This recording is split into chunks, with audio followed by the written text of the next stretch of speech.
السلام علیکم ورحمۃ اللہ۔ عورت۔ ایک پیاسا مسافر کنویں کے پاس پہنچا تو وہاں ایک عورت پانی بھر رہی تھی۔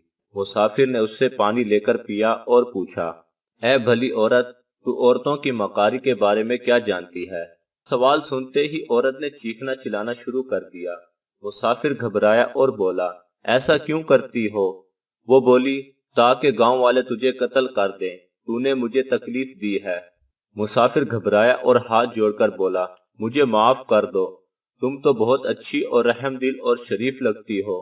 عورت نے اس کی بات سنی اور جلدی سے پانی کا گھڑا اپنے اوپر انڈھیل کر خود کو تر بتر کر لیا۔ اتنے میں گاؤں والے آ گئے۔ انہیں عورت نے بتایا کہ میں کنویں میں گر گئی تھی، اس نیک آدمی نے مجھے بچایا ہے۔